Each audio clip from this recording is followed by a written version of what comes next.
Okay, so welcome back to the channel. We're going to be looking at the Flow Freelance.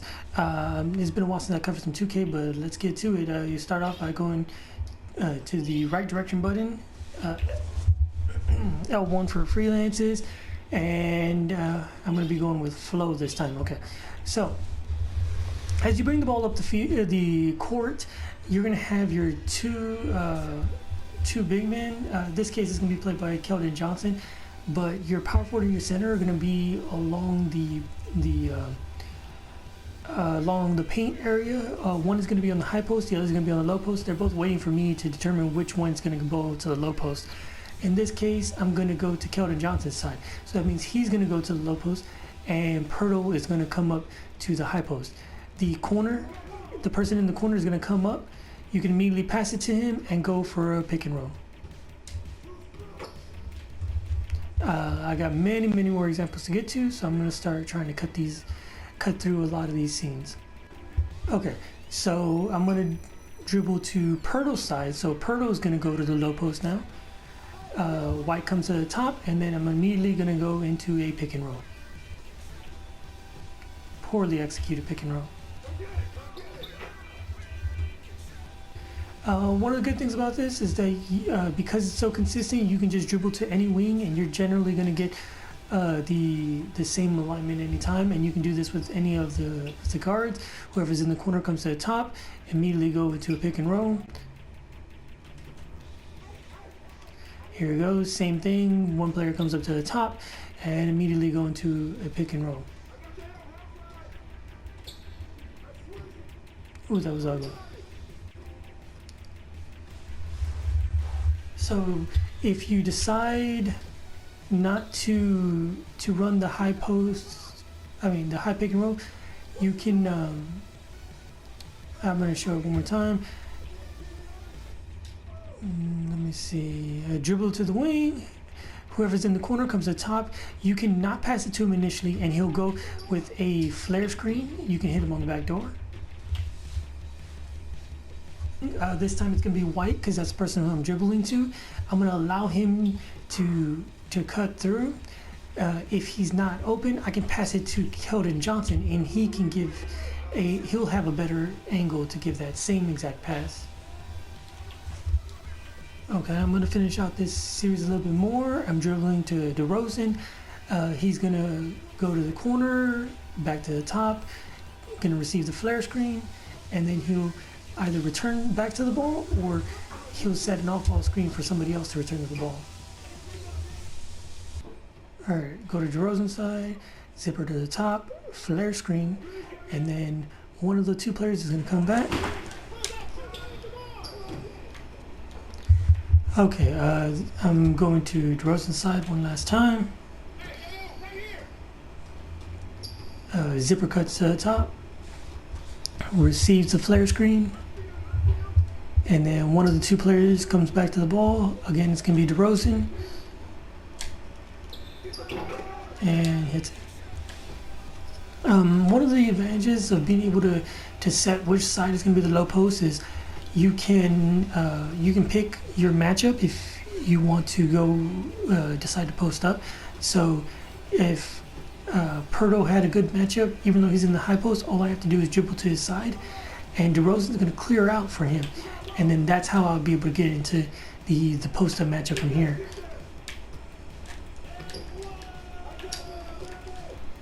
If he had a good matchup, of course.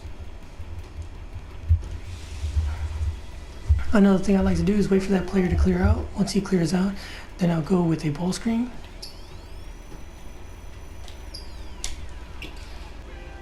Another thing you can do is just dribble to the top and go for an immediate ball screen.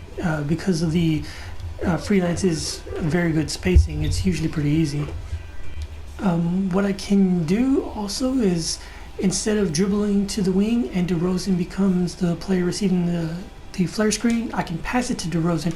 Now the point guard becomes the player receiving those screens.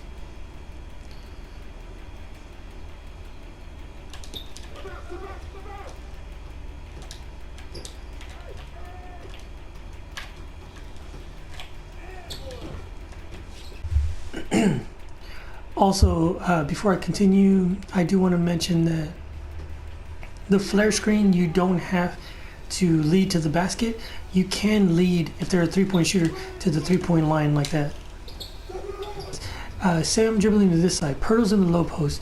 Whoever goes to the low post, I mean to the corner, so in this case it's Murray.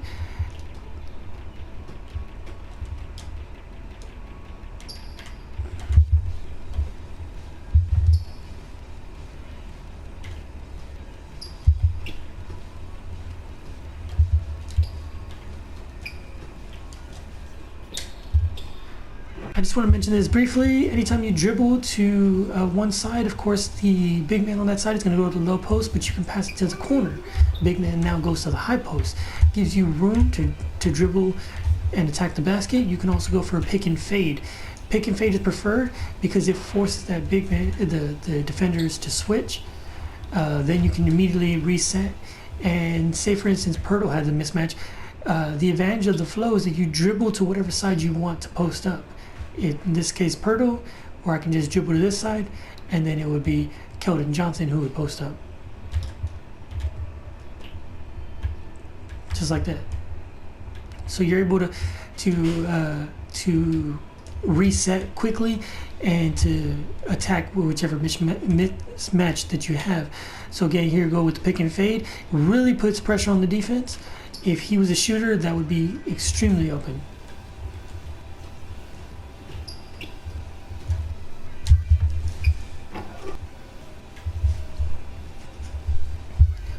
Okay, another thing that you can do is you can allow the set to restart. He can go for the flare, receive the down screen, and then immediately just reset, either reset into a post-up or reset into another flare screen. You can keep running the cycle just like that. Okay, I want to touch on two last things. If you hold the ball, you receive a pin down screen on one side, whichever side had the high post, and on the other side you'll receive a down screen. So there's the pin down screen, here comes a down on the opposite side. You can use those to attack just as it is. They're pretty good screens. Or what you can do is you can continue to play the set out, and you'll receive the pick and roll with more options. So one more time, here comes the down screen, there's the other screen, hold the ball a little bit more, receive a pick and flare here, and then immediately pass it back to the player who set you the pick.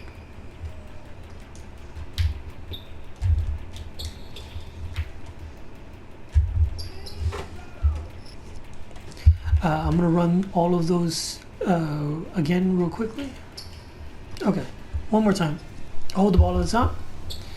I can pass it here, hand it back off, immediately receive the pick and roll. And then again, I'm going to hold the ball at the top. This time I'm not going to pass it. I'm going to receive the pick and fade from this person in the corner, and then immediately pass it all the way into the far corner.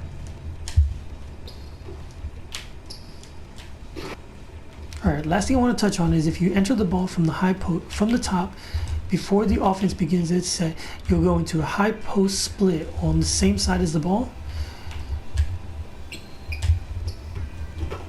And then you also have a hammer screen, or a I guess it's a flare screen on the weak side.